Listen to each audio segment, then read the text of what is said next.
Hi friends, நம்ம இந்த வீடியோவில் எதை பற்றி பார்க்க போகிறோம் அப்படின்னா, வரதட்சணை கொடுமை பற்றி தான் நம்ம பார்க்க போகிறோம். அதாவது ஒரு 2 வீக்ஸ் அளவாகவே பார்த்தீங்க அப்படின்னா, ஆல்மோஸ்ட் 3 கேசஸ் நம்ம வரதட்சணை ரிலேட்டடாக நம்ம நியூஸ்லாம் பார்த்துட்ருக்கோம். சரிங்களா? முதல்லாம் பார்த்தீங்க அப்படின்னா, வரதட்சணை கொடுமை அப்படிங்கிறது எப்படி இருந்துச்சு அப்படின்னா, இல்லாதவங்க பார்த்திங்கன்னா வெறும் தாலியும் தோடு மோதிரம் இது மாதிரி தான் போட்டு அமுச்சு விட்டுட்ருப்பாங்க.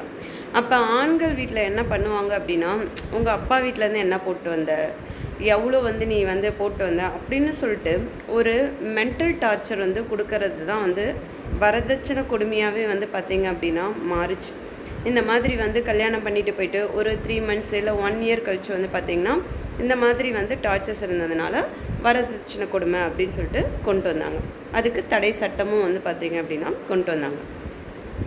இப்போ 300 பவுன் போட்டுட்டு போகிறவங்க வீட்லேயும் வரதட்சணை கொடுமை பிரச்சனை வருது, 400 பவுன் போட்டு போகிறவங்க வீட்லேயும் வரதட்சணை கொடுமை பிரச்சனை வருது. ஸோ அப்போ இது எங்கே இந்த மிஸ்டேக்ஸ் நடக்குது அப்படின்னு சொல்லி பார்த்தோம் அப்படின்னா, டோட்டல் சிஸ்டமே பார்த்திங்க அப்படின்னா தப்பாக தான் இருக்குது. ஓகேங்களா? ஒரு பெண்ணை திருமணம் செஞ்சு கொடுக்க போகும்போது அந்த பெண் தன்னோட வீட்டிலேருந்து முழுமையாக அந்த வீட்டுக்கு போகிறாங்க அப்படிங்கிறதுக்காக நம்மக்கிட்ட இருக்கிற அத்தனை சொத்துக்களும் சரி, இல்லை நம்மக்கிட்ட எவ்வளோ நகை இருக்கோ அத்தனையும் பெண் மேலே இருக்கிற ஒரு பாசத்தின் அடிப்படையில் என்ன பண்ணிடுறாங்கன்னா 500 பவுனு 400 பவுனுன்னு சொல்லி போட்டு திருமணம் செய்து கொடுத்துட்றாங்க. ஸோ அதன் விளைவாக நம்ம பொண்ணுக்கு தானே நம்ம செய்கிறோம், அவங்களுக்கு தானே சொத்து சேர்த்து வச்சுருக்கோம், அவங்களுக்கு தான் நம்ம செய்ய போகிறோன்ட்டு அந்த பெண் நம்ம குடும்பத்துக்கே சம்மந்தம் இல்லை அப்படிங்கிற அளவுக்கு இனிமேல் அந்த பெண் அந்த ஆண் வீட்டிலேருந்து நமக்கு வரவே மாட்டாங்கங்கிற அளவுக்கு என்ன பண்ணிடுறாங்க அப்படின்னா 500 பவுனு 100 பவுனு 300 பவுனுன்னு சொல்லி போட்டு திருமணம் செஞ்சு வச்சிடுறாங்க. அந்த ஆண் தன்னோட பெண்ணை நல்லா பார்த்துப்பாங்களா மாட்டாங்களா, பணத்துக்காக அவங்க பார்த்திங்கன்னா ஆசைப்படுறாங்களா, இல்லை பெண்களை மதித்து நம்மளோட பொண்ணை நல்லா பார்த்துப்பாங்களாங்கிறத யோசிக்கிறதே பார்த்திங்க அப்படின்னா கம்ப்ளீட்டாக கிடையாது. திருமணம் செஞ்சு வைக்கிறோம், அவங்க மோஸ்ட் ஆஃப் த பீப்புள்ஸ் பார்த்திங்கன்னா அந்த வெல் செட்டில்டான பீப்புள்ஸ் எல்லாமே யோசிக்கிற ஒன் திங் என்னென்னா, பையன் நல்லா இருக்கான், நல்லவனாக இருக்கானா கெட்டவனாக இருக்கானான்னு யோசிக்கிறது பார்த்திங்கன்னா எனக்கு தெரிஞ்சு பார்த்திங்கன்னா ஒரு 50% கூட சொல்ல முடியாது. நம்ம செட்டில்டாக இருக்கோம், வெல் செட்டில்டாக இருக்கோம், நம்ம பொண்ணுக்கு பார்க்குற பையனும் வெல் செட்டில்டாக தான் இருக்கணும் அப்படின்ட்டு தான் மோஸ்ட் ஆஃப் த பேரண்ட்ஸ் ஒரு 50% ஆஃப் த பேரண்ட்ஸ் அதுதான் யோசிக்கிறாங்க. பட் வெளியே என்ன சொல்லிக்கிறாங்கன்னா, நாங்கள் பையன் நல்ல பையனாக இருந்தால் போதும் அப்படின்னு தான் நாங்கள் பார்த்தோம் அப்படின்னு சொல்லிக்கிறாங்க. பட் அது கிடையாது. நம்ம செட்டில்டாக இருக்கோம், பையன் சைடும் செட்டில்டாக இருக்காங்களா அப்படின்னு தான் பார்க்குறோம். பையன் என்ன மாதிரியான மென்டாலிட்டியில் இருக்கான், எப்படிலாம் நம்ம பொண்ணை பார்த்துப்பான், அந்த கடைசி வரைக்கும் நல்லா பார்த்துப்பானா அப்படிங்கிறத பார்த்திங்கன்னா சம் பேரண்ட்ஸ் திங்க் பண்ணுறதே கிடையாது. இதை எதுக்கு நான் சொல்ல வரேன் அப்படின்னா, ரிதன்யாவோட கேஸ் எடுத்துக்கோங்க. அவங்களும் செட்டில்டானவங்க, இவங்களும் செட்டில்டானவங்க. பையன் சைடு பார்த்திங்கன்னா ரொம்ப ரிச் பீப்புள்னு சொல்கிறாங்க அவங்க. அதாவது பார்த்திங்கன்னா மந்த்லியே 20 lakh ரெண்ட்டே வந்துட்டுருக்குன்னு சொல்லும் போது அவங்க ஏன் பொண்ணுக்கிட்டேருந்து பார்த்திங்க அப்படின்னா பவுன் எதிர்பார்க்குறாங்க? உங்களுக்கு என்னவோ அதை நீங்கள் போடுங்க அப்படின்னு சொல்லி அவங்க சொல்லியிருந்துருக்கணும். பட் இவங்க போட்டப்பயே அவங்க அந்த பவுனை அக்செப்ட் தான் பண்ணியிருக்காங்க.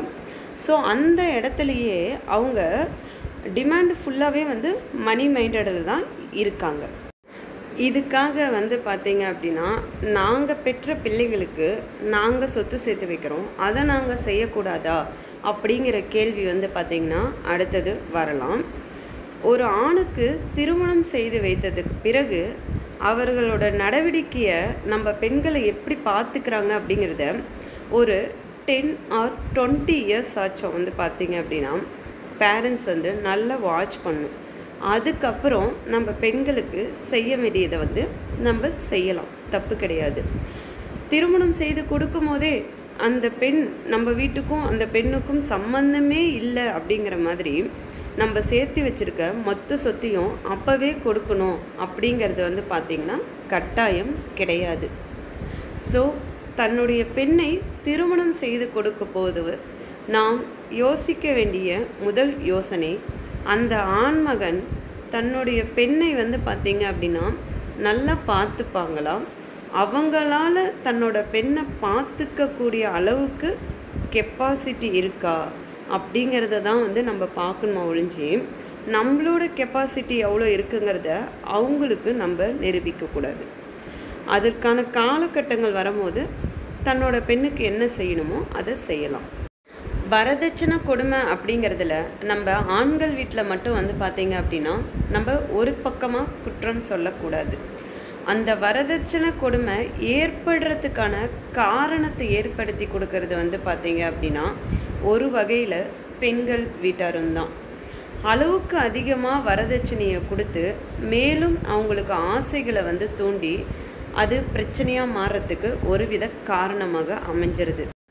இருக்கிறவங்க வீட்டில் போடுறனால தான் இல்லாத ஒரு சிலர் ஆண்கள் என்ன யோசிக்கிறாங்க அப்படின்னா, நம்மளும் நல்ல செட்டிலான பொண்ணை வந்து திருமணம் செஞ்சுக்கணும், நிறைய வரதட்சணை போடுவாங்க அப்படின்னு சொல்லிட்டு ஒரு சில ஆண்கள் வந்து பார்த்திங்கன்னா யோசிக்க காரணமாக இருக்கிறதே இருக்கவங்க வீட்டில் அதிகமாக போடுற காரணம்தான் முதல் காரணம்.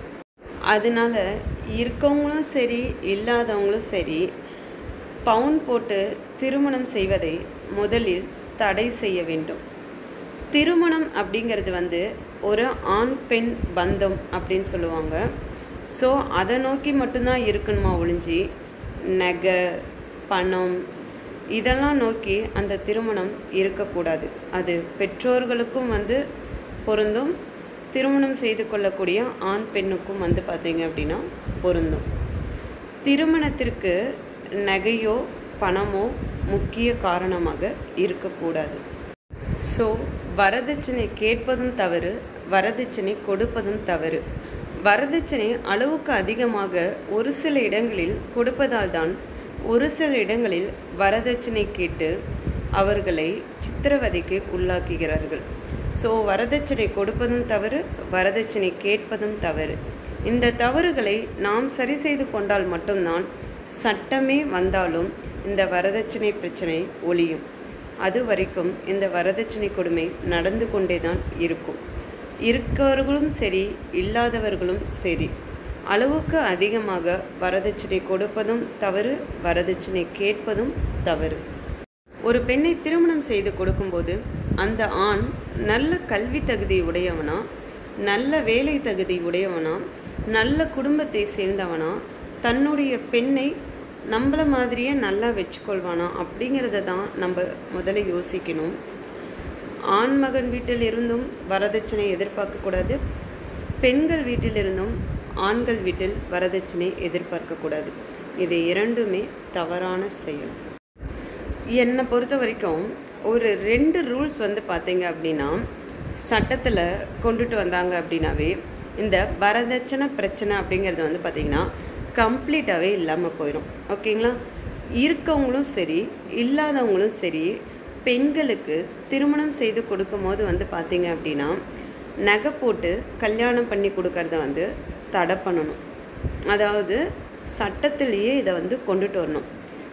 அதாவது பெண் வீட்டார் வந்து பெண்களை திருமணம் செய்து கொடுக்கும்போது பெண்களுக்கு நகை போட்டு திருமணம் செய்வதை தடை செய்யப்பட வேண்டும். இது ஃபஸ்ட் திங்.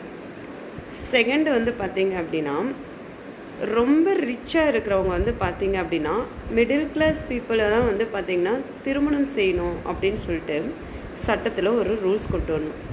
ஸோ அப்போ தான் ஏழைகளே இல்லாத ஒரு நாடு வந்து பார்த்திங்கன்னா உருவாகும். இல்லைன்னா இருக்கிறவங்களே திருமணம் பண்ணிட்டோம், இல்லாதவங்களே திருமணம் பண்ணிட்டோம், அவங்களும் கஷ்டப்பட்டு நாடு வந்து பார்த்திங்க அப்படின்னா கண்டிப்பாக வந்து முன்னேறாது.